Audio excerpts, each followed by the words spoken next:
బయట నుంచి వచ్చిన వాళ్ళతోటి పార్టీ ఎదుగుతలేదని అంటే ఆ మాట ఎవరైనా మాట్లాడినా ఎవరైనా విమర్శించినా మీరు ఒకటి అర్థం చేసుకోవాలి సాయి గారు.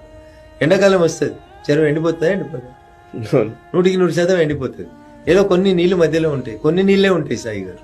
మళ్ళీ చెరువు నిండాలి, వర్షాకాలం వస్తుంది, వరదలు వస్తాయి, వానలు వస్తాయి, కొత్త నీళ్లు వస్తాయా రావా?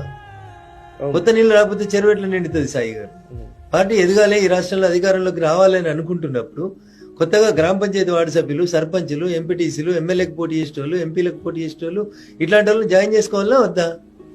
కొత్త వచ్చిన వాళ్ళు ఎవరన్నా సిద్ధాంతం తెలియదని అనుకోండి, చెప్పుకుంటాం, నేర్పించుకుంటాం. అందరికీ పుట్టగానే అన్ని రావు కదా సాయి గారు. కొద్దిగా ఓపికగా సమన్వయంతో కలుపుకొని పోవాలి కదా.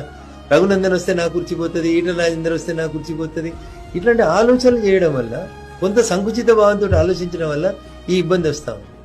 But we are running a party, or we are leading a party, or we living in a party where nation first, party next, individuals last అనేటువంటి పార్టీలో ఇట్లాంటి వ్యక్తిగత పూజలు చేసుకున్నటువంటి కొంతమంది కార్యకర్తలు చేసినటువంటి పొరపాటు వల్ల ఈ రోజు పార్టీకి ఈ రకమైనటువంటి అవస్థ వస్తుంది. అందుకని నేను చాలా సందర్భాల్లో కార్యకర్త సోదరులకు చేసేటువంటి అప్పీల్ ఒకటి, nation first, party next, individuals last అనే పార్టీలో పనిచేస్తుంది. మీ అభిప్రాయం మీరు విత్ ఇన్ ద 4 walls ఎక్కడైనా చెప్పండి, but don't expose that opinions in the social media.